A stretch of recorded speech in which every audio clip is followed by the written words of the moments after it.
Friends, मेरा नाम उमा जिंदल है और आपका बहुत बहुत स्वागत है आपके अपने यूट्यूब चैनल कॉमर्स नेट पर। फ्रेंड्स, पेपर 2 की यूनिट 8 जिसकी लास्ट क्लास में मैंने आपको विपणन के अर्थ और उसकी संकल्पनाओं के बारे में बताया था, और आज की क्लास में हम विपणन के उपागम अथवा दृष्टिकोण, जिसे इंग्लिश में हम मार्केटिंग अप्रोचेस कहते हैं, उनके बारे में पढ़ेंगे। तो आज की क्लास स्टार्ट करने से पहले मैं आपको बताना चाहूँगी कि आप मेरे Telegram group commerce net point को ज्वाइन कर सकते हैं। वहाँ पर आपको मेरी वीडियोस के लिंक्स और पीडीएफ्स मिल जाएंगे। तो अगर आप इस ग्रुप को ज्वाइन करना चाहते हैं तो इस ग्रुप का लिंक मैं डिस्क्रिप्शन बॉक्स में दे दूँगी, वहाँ जाकर आप इस ग्रुप को ज्वाइन कर सकते हैं। तो चलिए आज की क्लास स्टार्ट करते हैं। तो देखिए, विपणन के उपागम अथवा दृष्टिकोण। तो देखिए, जो जितनी भी मार्केटिंग अप्रोचेस हैं, इसकी जो वीडियोस बनेंगी वो 2 या 3 क्लासेस बनेंगी इसकी। तो ये पार्ट 1 है। आज की क्लास में हम इसके 4 उपागम के बारे में पढ़ेंगे, बाकी जो उपागम है वो हम नेक्स्ट क्लास में पढ़ेंगे। ओके, तो सबसे पहले देखते हैं वस्तुओं एवं सेवाओं का वितरण दृष्टिकोण। ओके, तो देखिए, जैसे इसके नाम से क्लियर हो रहा है, वस्तुओं एवं सेवाओं का वितरण। तो जो ये अप्रोच है, जो ये दृष्टिकोण है, इसके अंदर हम वस्तुओं और जो सेवाओं का है उनका सिर्फ वितरण पर ध्यान देते हैं, यानी कि सिर्फ उनके डिस्ट्रीब्यूशन पर ध्यान देते हैं कि जो वस्तुएं और सेवाएं हैं उनको कैसे वितरित किया जाए, उनको किस तरीके से डिस्ट्रीब्यूट किया जाए। ये जो दृष्टिकोण है, इसका जो कार्य है वहाँ वो वस्तु के निर्माण के बाद आरंभ होता है, यानी कि जब प्रोडक्ट बनकर तैयार हो चुका होता है उसके बाद इसका काम स्टार्ट होता है। ओके, तो देखिए, यह विपणन का परंपरागत दृष्टिकोण है। इसे वस्तुगत उपागम यानी कमोडिटी अप्रोच भी कहा जाता है। यह बतलाता है कि विपणन से आशय उन व्यावसायिक क्रियाकलापों से है जो उत्पादों और सेवाओं को उत्पादकों से उपभोक्ताओं तक पहुंचाते हैं, यानी कि जब हमारे जो उत्पाद और जो सेवाएं हैं जब वो बनके तैयार हो जाती हैं तो उत्पादकों से उपभोक्ताओं तक पहुंचाना, यानी कि जो बना रहे हैं प्रोडक्ट्स को उनसे जो यूज़ करेंगे वहाँ तक पहुँचाना, वो क्या कहलाता है? वो मार्केटिंग कहलाता है according to this approach. Okay, American marketing association इस दृष्टिकोण का प्रतिनिधित्व करती है। इसके अनुसार विपणन उन व्यावसायिक क्रियाओं का निष्पादन करना है जो उत्पादक से उपभोक्ताओं के बीच वस्तुओं और सेवाओं के प्रवाह का नियमन करती है। तो अमेरिकन मार्केटिंग एसोसिएशन भी यही कह रहा है कि विपणन जो है वो व्यावसायिक क्रियाएं हैं जिनसे वस्तु एक उत्पादक से उपभोक्ता तक पहुंचती है। ठीक है, तो ये अप्रोच कहता है कि जब प्रोडक्ट हमारा बनके तैयार हो गया है उसके बाद हमारा विपणन का काम स्टार्ट होता है। इसलिए जो ये अप्रोच है ये परंपरागत माना जाता है, क्योंकि आज के टाइम में ऐसा नहीं है। आज के टाइम में प्रोडक्ट बनने से पहले ही विपणन का काम स्टार्ट हो जाता है, जैसे कि विपणन का अनुसंधान करना, अनुसंधान करना कि हमें कौन सा प्रोडक्ट बनाना चाहिए, किस तरीके का प्रोडक्ट बनाना चाहिए, प्रोडक्ट की प्लानिंग करना। ठीक है, उसके बाद उसको डिज़ाइन करना, उसकी पैकेजिंग के ऊपर ध्यान देना कि उसकी पैकेजिंग जो है वो किस तरीके की होनी चाहिए, ब्रांड का निर्धारण करना कि ब्रांड कैसा होना चाहिए। ओके, उसके बाद उनको प्रमोट करना, चीज़ों को विज्ञापन करना, विक्रय संवर्धन करना। ये सभी जो काम हैं, ये सभी जो कार्य हैं, ये सभी एक प्रोडक्ट के बनने से पहले ही स्टार्ट हो जाते हैं। तो आज के टाइम में विपणन में ये सभी चीज़ें भी इंक्लूड की जाती हैं। तो इसलिए जो ये अप्रोच है ये परंपरागत माना जाता है, इसे आधुनिक दृष्टिकोण नहीं माना जाता। ओके, तो विपणन का यह दृष्टिकोण यह बताता है कि विपणन किए जाने वाले प्रत्येक पदार्थ का पृथक पृथक अध्ययन करना होता है। यह इस बात की जानकारी करता है कि विशिष्ट उत्पादकों से विशिष्ट वस्तुएं या सेवाएं उपभोक्ताओं तक कैसे पहुंचती हैं और उन्हें पहुंचाने के लिए कौन कौन से कार्य करने आवश्यक हैं। यह दृष्टिकोण यह बताता है कि विभिन्न प्रकार की वस्तुएं एवं सेवाओं का विपणन करने वाली संस्थाओं की विपणन विधियां, समस्याएं, आवश्यकताएं तथा दृष्टिकोण भिन्न भिन्न होते हैं। तो देखिए, ये दृष्टिकोण साथ में ये भी बताता है कि जो हमारे जितने भी प्रोडक्ट्स होते हैं उन सभी को हमें जब हम उत्पादकों से उपभोक्ताओं तक पहुंचाते हैं तो उन सभी के लिए हमें अलग अलग जितनी भी विधियां हैं या अलग अलग कार्यों का अलग अलग स्थितियों का सामना करना पड़ता है। क्योंकि अगर हमारे जो प्रोडक्ट्स हैं वो अलग अलग हैं, जैसे कोई अगर हमारे मान लीजिए कि कोई खाद्य पदार्थ यानी कि फूड से रिलेटेड है, तो उनके लिए जो हमारी मार्केट होती है वो अलग होती है, वो शॉप्स जो होती हैं वो अलग होती हैं। और साथ ही जो हमारे डिजिटल जो प्रोडक्ट्स होते हैं जैसे मोबाइल फ़ोन वगैरह हो गए, लैपटॉप हो गए, तो उन सभी के लिए जो हमारी मार्केट होती है वो अलग होती है। तो इसलिए जितने भी हमारे प्रोडक्ट्स होते हैं उन सभी को डिस्ट्रीब्यूट करने के लिए हमें अलग अलग चीज़ों का सामना करना पड़ता है, अलग अलग सिचुएशंस का सामना करना पड़ता है। टोटली मिला के देखा जाए तो ये जो दृष्टिकोण है ये सिर्फ हमारे गुड्स एंड सर्विसेज के डिस्ट्रीब्यूशन पर जोर देता है कि वो उत्पादकों से उपभोक्ताओं तक किस प्रकार जाए। इसके अलावा वो किसी भी चीज़ पर इसके अंदर ध्यान नहीं देते। वो ना ही विक्रय के बाद की जितनी भी सेवाएं होती हैं उनके ऊपर भी वो ध्यान नहीं देते। जैसे विक्रय के बाद हम कई प्रोडक्ट्स पे हम गारंटी या वारंटी के जो सेवाएं देते हैं वो भी यहाँ पर इसके अंदर इंक्लूड नहीं की जाती। ओके, नेक्स्ट है हमारा जीवन स्तर दृष्टिकोण यानी कि स्टैंडर्ड ऑफ लिविंग अप्रोच। तो देखिए, विपणन के इस दृष्टिकोण के विकास के पॉल मजूर और प्रोफेसर मलकायम मकनेर की परिभाषाओं ने महत्वपूर्ण योगदान दिया है। उनके मतानुसार विपणन का अर्थ समाज के लिए जीवन स्तर प्रदान करना तथा उनकी सुपुर्दगी करना है। यह दृष्टिकोण उपभोक्ता प्रधान है। इसमें जीवन स्तर के निर्माण के लिए जो भी कार्य आवश्यक है, चाहे वह उत्पादन से पहले के हों अथवा बाद के, सभी को विपणन के अंदर सम्मिलित किया जाता है। ओके, तो देखिए सिंपली ये जो जीवन स्तर दृष्टिकोण है ये क्या कहता है कि हमारा जो मार्केटिंग है, जो हमारा विपणन है, अगर वो ग्रो करेगा, वो जितना ग्रो करेगा तो जो हमारा लिविंग स्टैंडर्ड है वो भी ग्रो करेगा, यानी कि हमारा जो जीवन स्तर है वो भी बढ़ेगा। तो इनके अंदर ये पॉजिटिव रिलेशन बताता है कि अगर हम हमारा जो मार्केटिंग है उसके अंदर अगर हम बहुत ही अच्छे प्रोडक्ट्स बना रहे हैं, बहुत हाई क्वालिटी के प्रोडक्ट्स बना रहे हैं, उन्होंने अच्छी तरीके से डिस्ट्रीब्यूट कर रहे हैं, उन्हें हम गाँव में, शहरों में, सब जगह पहुँचा रहे हैं, तो जो हमारा लिविंग स्टैंडर्ड है वो बढ़ जाएगा। जो हमारा जीवन स्तर है वो भी विपणन के साथ साथ बढ़ता है, यानी कि जितना हमारा विपणन ग्रो करेगा, जितना हमारा मार्केटिंग ग्रो करेगा, उतना ही हमारा लिविंग स्टैंडर्ड जो है वो भी बढ़ेगा। ओके, तो इसके अंदर जीवन स्तर को बढ़ाने के लिए हमारे कोई भी कार्य, चाहे वो जो हमारा उत्पाद है उसको बनने से पहले के काम हो या बाद के, जैसे कि जितने भी हमारे विपणन अनुसार पैकेजिंग, ब्रांड निर्माण वगैरह जितने भी काम हैं, चाहे वो प्रोडक्ट बनाने से पहले के या बाद के, सभी को इसके अंदर इंक्लूड किया जाता है। तो इसलिए इस दृष्टिकोण को भी उपभोक्ता प्रधान दृष्टिकोण माना जाता है। ठीक है, तो देखिए इसका एग्जांपल मैं आपको बताती हूँ लिविंग स्टैंडर्ड का, कि जैसे आज के टाइम से अगर आप आज़ादी के टाइम पे चले जाएं, जब हमारा भारत आज़ाद हुआ था, उस टाइम पे जो हमारा लिविंग स्टैंडर्ड था वो बहुत ही लो था, क्योंकि जो हमारा मार्केटिंग था, जो हमारा विपणन था वो बिल्कुल ग्रो नहीं था, ना ही हमारे पास प्रोडक्ट्स जो थे वो, ना ही हमारे पास हाई क्वालिटी के थे, ना बहुत ही अच्छे प्रोडक्ट्स हुआ करते थे उस टाइम पे।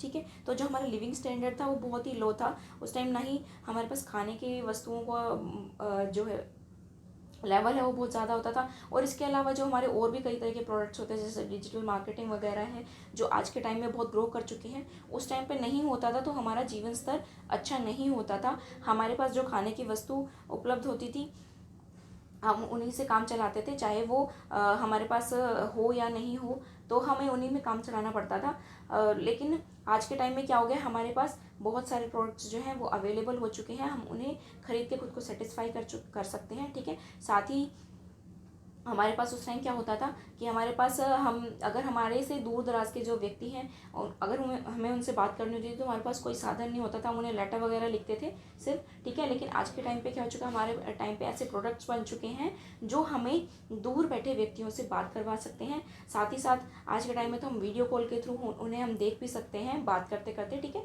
तो बहुत सारे ऐसे प्रोडक्ट बन चुके हैं जो हमारे लिविंग स्टैंडर्ड को बढ़ाते हैं। ठीक है, आज के टाइम में अगर हम चाहें तो हम मिनटों में कहीं दूर जा सकते हैं, जैसे कि प्लेन वगैरह के थ्रू हम कहीं दूर बहुत ही आसानी से पहुंच सकते हैं। लेकिन उस टाइम में हमारे जो व्हीकल्स, जो ट्रांसपोर्ट्स होते थे वो भी इतने डेवलप नहीं थे, तो हमारा इसलिए लिविंग स्टैंडर्ड जो था वो बहुत लो था।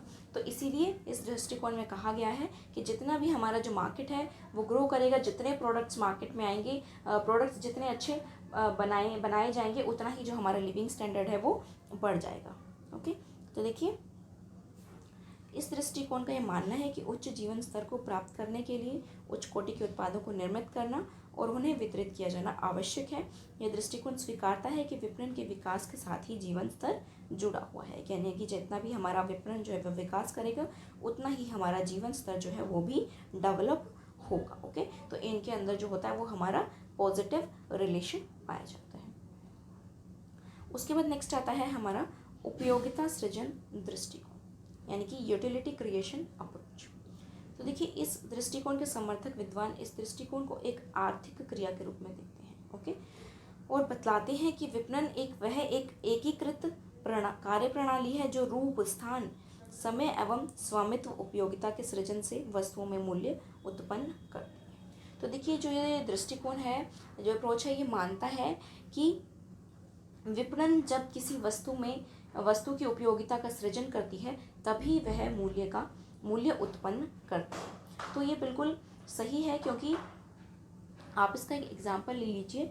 मान लीजिए कि कोई एक जंगल में कोई लकड़ी पड़ी हुई है, तो उसकी कोई वैल्यू नहीं है वहाँ पर, उसकी वो कोई उपयोगिता नहीं है। लेकिन जब कोई फर्नीचर बनाने वाला व्यक्ति उस लकड़ी को वहाँ से ले जाता है और उसके बाद जब वो उसको काट छाट के जब वो उसको कुर्सी या टेबल या बैट वगैरह का जब उसको वो रूप दे देता है, तो वो एक उपयोगी वस्तु बन जाती है। तो जब उसने उसको काट छाट कर एक उपयोगी वस्तु बनाया, जैसे कि कोई कुर्सी, सोफ़ा या कोई फर्नीचर बनाया, तो वो उसके रूप की उपयोगिता का सृजन हुआ। ठीक है, उसको रूप देना, ये क्या कहलाया?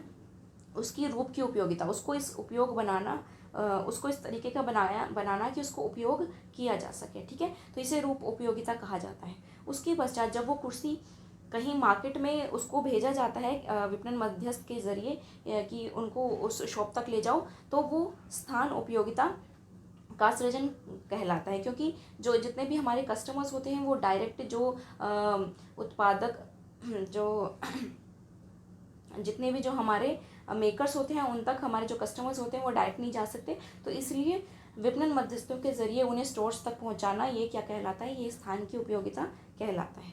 उसके बाद जो हमारे प्रोडक्ट्स होते हैं उनको पहले से स्टोर करके रखना, मतलब कस्टमर्स के मांगने से पहले, जैसे कि जो हमारे फर्नीचर है जो बनकर तैयार हुआ है उनको पहले से स्टोर्स में रखना मांगने से पहले, ये क्या कहलाता है? ये समय की उपयोगिता कहलाता है। क्योंकि अगर कोई कस्टमर उसकी डिमांड कर रहा है और उसके बाद हम उसको परचेज़ कर रहे हैं, उसको उस तक पहुँचा रहे हैं, तो उसका जो काफ़ी टाइम होता है वो वेस्ट हो जाता है। तो इसलिए उनको मांगने से पहले हम उनको अपने स्टोर्स में रखना, ये समय की उपयोगिता कहलाता है। ओके।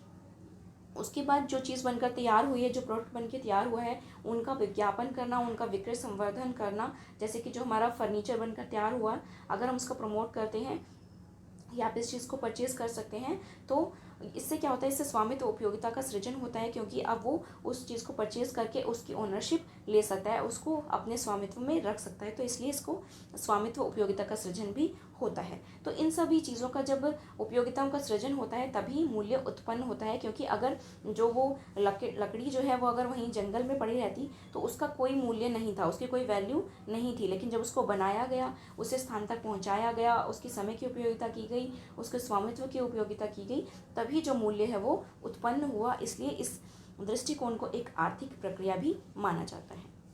ओके। इस दृष्टिकोण के समर्थकों की मान्यता है कि विपणन उपयोगिताओं के सृजन के माध्यम से बाजार अर्थव्यवस्था को जन्म देता है। ठीक है, तो ये मानता है कि उपयोगिताओं के सृजन द्वारा ही जो बाजार अर्थव्यवस्था है वो जन्म लेती है। उसी के द्वारा जब प्रोडक्ट्स बनते हैं तभी जो है बाजार अर्थव्यवस्था बनती है, और यह बाजार अर्थव्यवस्था समाज का नियमन व संचालन करती है।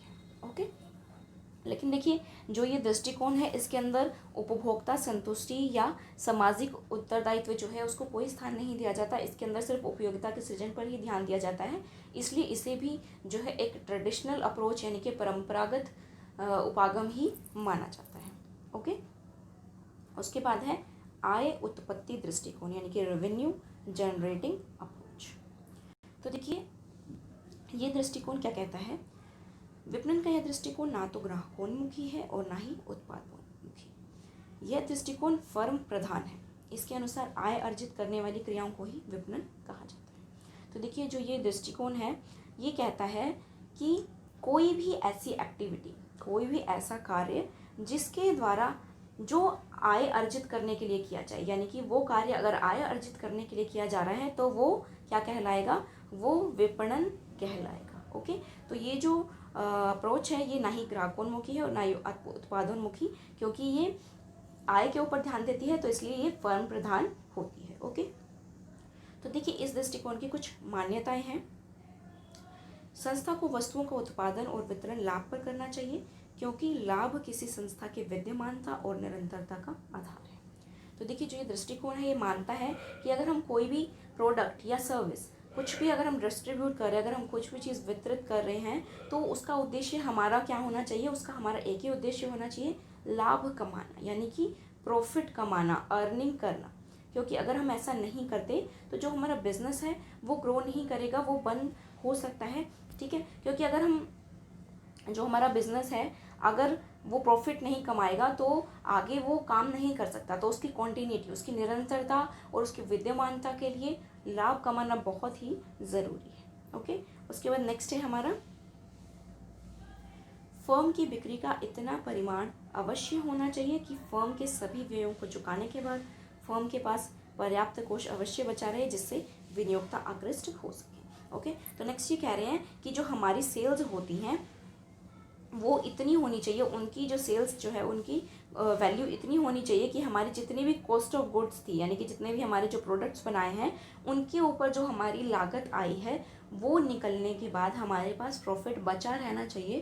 क्योंकि अगर वो बचा नहीं रहेगा तो हमारे जो विनियोक्ता हैं जो प्रोडक्ट्स को बनाते हैं वो आकृष्ट नहीं होंगे और वो प्रोडक्ट्स को नहीं बनाएंगे, क्योंकि उन्हें भी कुछ चाहिए, वो किस लिए मेहनत करते हैं, वो कुछ लाभ कमाने के लिए ही मेहनत करते हैं।